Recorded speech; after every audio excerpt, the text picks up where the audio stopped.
سب سے پہلے بات کریں گے، اگر ایران جوہری ہتھیار حاصل کرنے کی کوشش کرے گا تو قیامت ڈھا دیں گے۔ امریکی صدر ڈونلڈ ٹرمپ کی ایک بار پھر دھمکی۔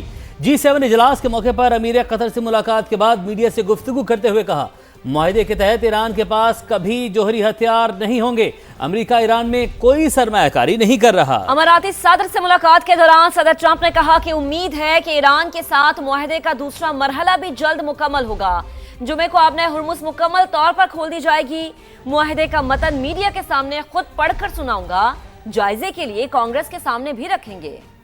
مفاہمتی یادداشت پر دستخط کے باوجود ٹرمپ کی دھمکیاں، ایران کو ایک بار پھر سنگین نتائج سے خبردار کر دیا۔ G7 سمٹ کی سائیڈ لائن میں قطری امیر سے ملاقات کے دوران کہا کرنے کی کوشش کی تو قیامت ڈھا دیں گے۔ اگلے ہی لمحے امریکی صدر پر امید بھی نظر آئے۔ اماراتی صدر سے ملاقات میں ڈونلڈ ٹرمپ نے کہا، ایران کے ساتھ معاہدے کا دوسرا مرحلہ جلد مکمل ہونے کے لیے پر امید ہیں۔ جمعے کو آبنۂ ہرمز مکمل طور پر کھول دی جائے گی۔ صدر ٹرمپ نے کہا، معاہدے کو کانگریس میں پیش کرنے کا آئیڈیا برا نہیں، مکمل مسودہ جلد ریلیز کریں گے، میڈیا کے سامنے خود پڑھ کر سناؤں گا۔ اسرائیل کو ایک بار پھر شٹ اپ کال دیتے ہوئے امریکی صدر نے کہا، اسرائیل کا وجود امریکہ کی وجہ سے قائم ہے۔ نیتن یاہو کے لیے جتنا میں نے کیا کسی اور امریکی صدر نے نہیں کیا تھا۔ ایران کے خلاف جاری حد کا کوئی سوچے بھی مت، دشمن نے دوبارہ غلطی کی تو فیصلہ کن اور سخت جواب دیں گے۔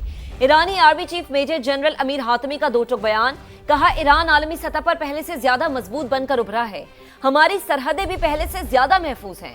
ایران اپنی دفاعی طاقت مزید بڑھائے گا۔ ایرانی قدس فورس کے سربراہ اسماعیل قانی نے کہا کہ ایران کے خلاف جنگ سے امریکہ بدنام اور اسرائیل زوال پذیر ہوا۔ ایران کی ثابت قدمی دشمنوں کے لیے خوف کا باعث بنی۔ پاکستان کی کامیاب سفارتکاری کی نئی تاریخ رقم ہونے کو، ایران امریکہ مفاہمتی یادداشت پر جمعے کو باضابطہ دستخط ہوں گے۔ تقریب سوئٹزرلینڈ کے شہر جنیوا کی بجائے خوبصورت مقام برگنسٹاگ ریزورٹ میں منعقد ہوگی۔ پاکستان کی میزبانی میں ہونے والی تقریب میں امریکی وفد کی قیادت سے نائب صدر JD وینس اور ایرانی وفد کی قیادت اسپیکر محمد باقر کالیباف کریں گے۔ صدر ٹرمپ کی شرکت کا بھی امکان۔ JD وینس کہتے ہیں کچھ تکنیکی تفصیلات طے ہونا باقی ہیں۔ ایرانی وزیر خارجہ نے خبردار کیا ہے کہ لبنان پر حملہ معاہدے کی خلاف ورزی تصور ہوگا۔ صدی کا سب سے بڑا تنازع حل ہونے کے قریب، پاکستان کی بے مثال سفارتکاری تاریخ رقم ہونے کو، جمعے کو امریکہ اور ایران میں باضابطہ طور پر معاہدے پر دستخط ہوں گے۔ پاکستان کی میزبانی میں تقریب جنیوا کے بجائے سوئٹزرلینڈ کے علاقے برگنسٹاک ریزورٹ میں ہوگی۔ ایرانی وفد کی قیادت اسپیکر محمد باقر کالیباف کریں گے، جبکہ امریکہ کی جانب سے JD وینس شرکت کریں گے۔ امریکی صدر ڈونلڈ ٹرمپ کی بھی شرکت کا امکان ہے۔ مفاہمتی یادداشت پر دستخط کے بعد مذاکرات کا باقاعدہ آغاز ہوگا۔ ایرانی نائب وزیر خارجہ کاظم غریب آبادی کہتے ہیں، واشنگٹن نے یقین دہانی کرائی ہے کہ جنگ بندی تمام محاذوں پر ہوگی۔ لبنان سمیت تمام محاذوں پر جنگ کا خاتمہ مفاہمتی یادداشت کی اہم شق ہے۔ وزیر خارجہ عباس عراقچی نے بھی واضح کر دیا کہ لبنان پر اسرائیلی کسی صورت قبول نہیں کریں گے۔ اگر ایسا ہوا تو یہ معاہدے کی خلاف ورزی تصور ہوگا۔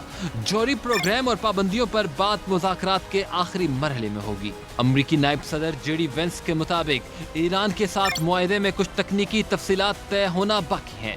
صدر ٹرمپ دستخط سے پہلے ڈیل کا متن جاری کر سکتے ہیں۔ واضح کیا، فی الحال ایران کو کوئی رقم جاری نہیں کی گئی۔ پابندیوں کا خاتمہ بھی یورینیم افزودگی کے خاتمے سے مشروط۔ براہ راست ثالث صرف پاکستان ہے، قطر نہیں۔ قطری وزارت خارجہ کے ترجمان ماجد الانصاری کی نیوز بریفنگ، کہا قطر نے تنازع کے خاتمے کے لیے پاکستان کی قیادت میں قائم ثالثی ٹیم میں حصہ لیا۔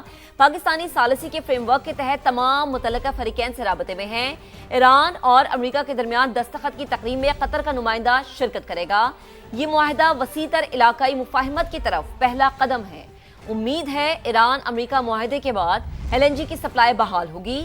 آبنۂ ہرمز میں تمام جہازوں کی آمد و رفت محفوظ ہوگی۔